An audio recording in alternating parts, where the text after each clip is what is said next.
dear ones. Robert Brzezinski with you. Evening prayers, May 30th, 2020. It's not turning into a good night. I get it. It's all good. And there's a phrase that's been running through my head all day, that while Rome burned, Nero fiddled. Feels like as Americans we're fiddling. Not everybody, but a lot of people out there fiddling while cities burn, while humanity burns. It also struck me that in 1918, in Spanish flu, part of what caused the second wave was everybody thought they had won, and they came out and they paraded around, and they held grand parades through the cities to celebrate the overcoming of the pandemic. And a lot of almost every historian points to the fact that that was what sparked the second wave of the virus and of the disease and the dying. I didn't really think this time around it would be because of protest. And I'm watching live video. The revolution, the evolution is being televised, folks. I've been watching protests from around the country for the last hour or so, checking in here and there, and trying to fill my head with good thoughts and trying to fill myself with the good vibrations and the good music and the good images. And that seems an awful lot like spiritual bypass when my brothers and sisters of color are being murdered in the streets, when white supremacists are co-opting their demonstrations. I shared a piece earlier tonight by Reverend David Alexander, and I want to share it again because it's important. Let me go back and find it here.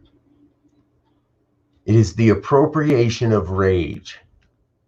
Black America can't even have their rage without it being usurped by the white man, and then all the blame put back on the black community. How insidious, how depraved. So what we're learning is that most of the looting and most of the rioting is all being started by instigators, by white supremacists, who are coming in and co-opting the black rage, which I believe is righteous and rightful, and then blaming the black community and saying that they bring it on themselves.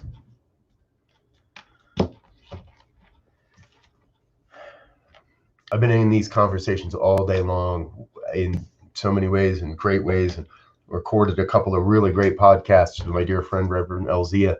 You'll hear those coming up in the next couple of Fridays, and it hurts. It hurts to have to go through this again. It hurts to be the middle-aged white guy that has to continually look at people on my feed, on my friends list, who don't get it, who I thought had awoken, who are religious science practitioners.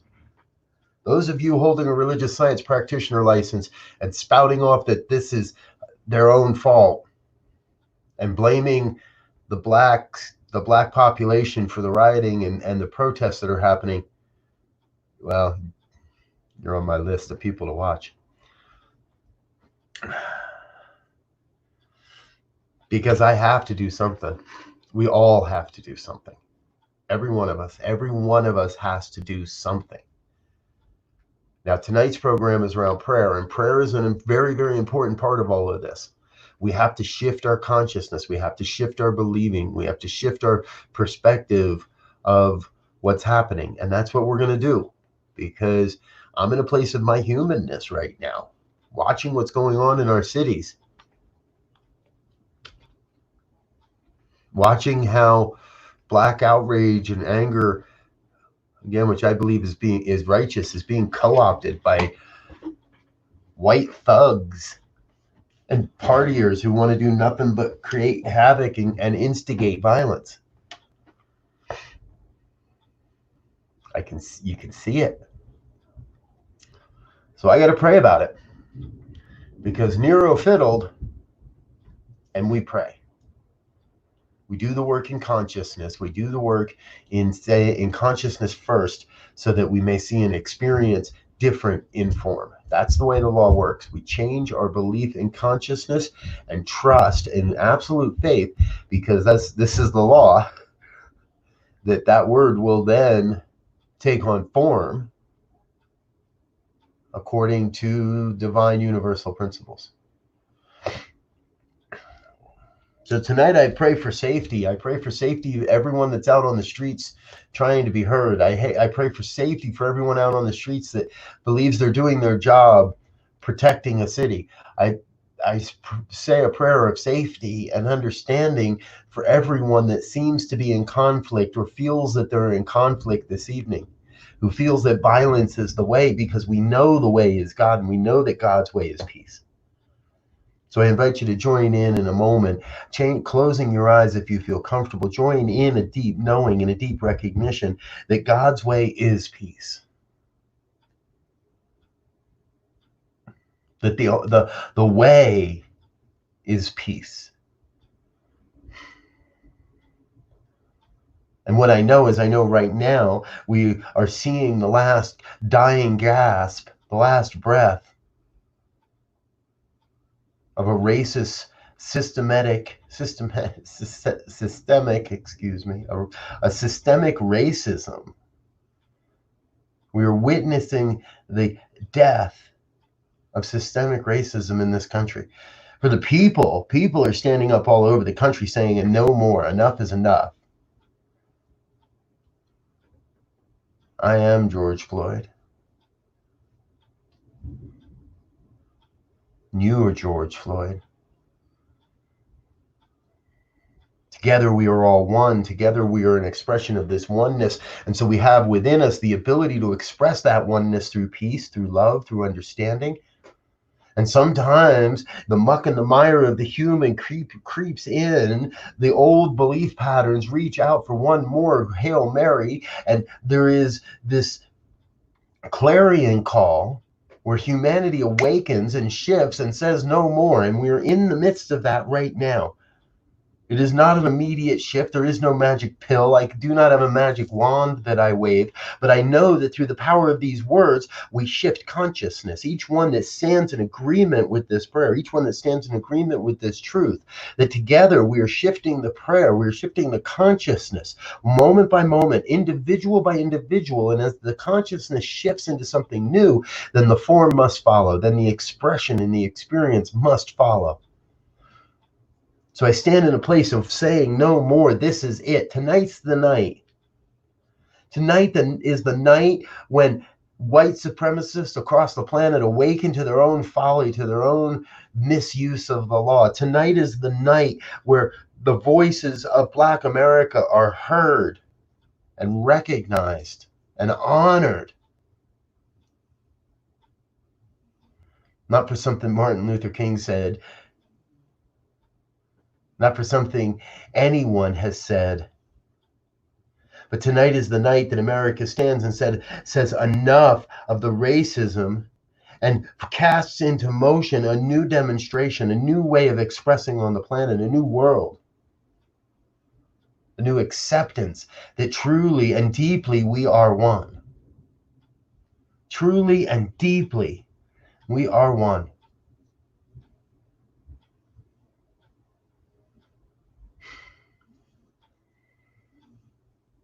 I'm in that place where the sense of rage and anger and truth and love all mixed together.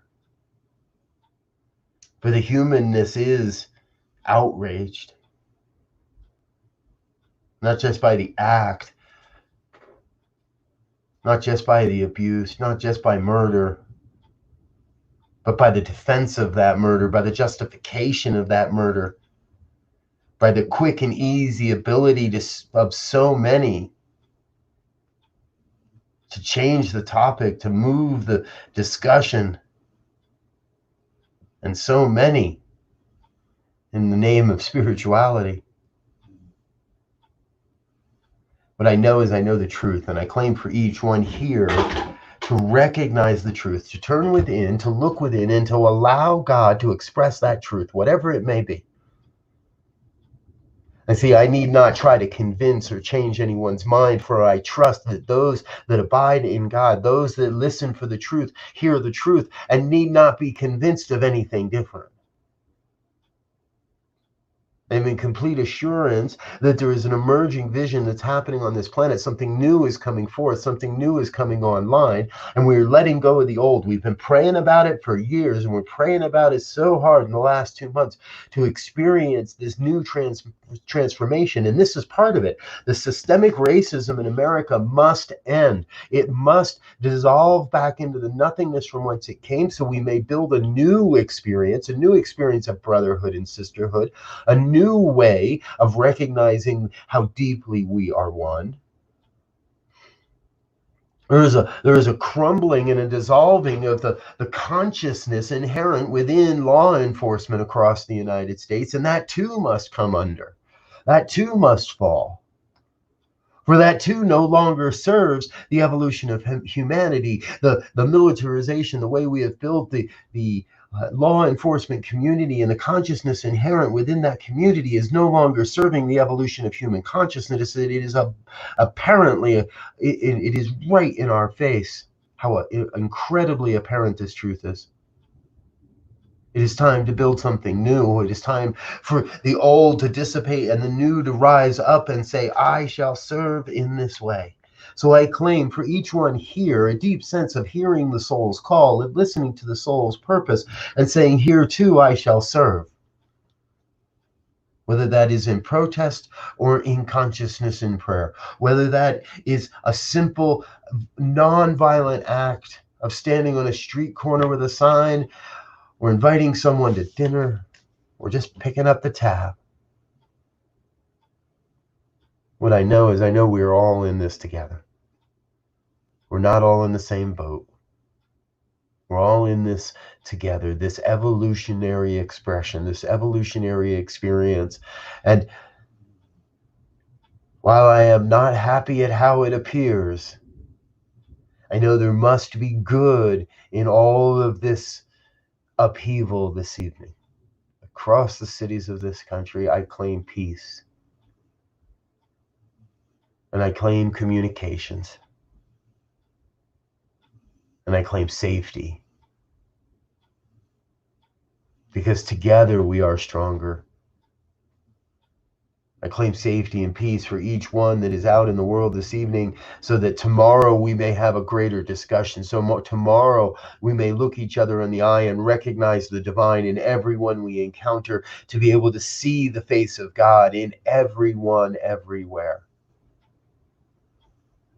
And so I am grateful to be witness to this, to be an expression of it, to be an opportunity within it, to be alive in this moment, and to recognize that there is good, there is God, there is something magnificent birthing itself, and I am grateful to be a part of it. Most especially grateful to know God's got this, and so I can let it go. I can let go, let it be, and let God be God. And if any one word of this has resonated in any way, please join me in an affirmation of this truth and say with me, and so it is. And so it is. Oh, dear ones, thank you so much for being with me this evening. It is great seeing you. I'm so glad you're here. Staying safe, staying in. Got a couple of great things coming up that I want you to know about. Next Saturday morning, the New Thought Media Network Expansion Jam, half-hour broadcast sharing the vision, mission, and purpose behind this emerging ministry. We are now in the affiliation process with Soul Call Ministries and working towards our 501c3. So open for donations and ready to take this experience to the whole next level. Come check us out. Come check out what's going on. And if you like what you hear and you want to get involved, well, we're going to have an opportunity that starts right at 9:30. a.m. Mountain Time. So please join us, listen in, check out what we're doing, and if you want to support, there'll be plenty of opportunities. We'll share those with you on Saturday as well. And save the day, July 19th, 2020, one of the installments in New Thought Radio's Positively Inspiring Concert Series. We've got more coming and more announcements coming this week. J.D. Martin, Jan Garrett, Harold Payne, all on the same bill, coming this summer. Going to be a great, great show.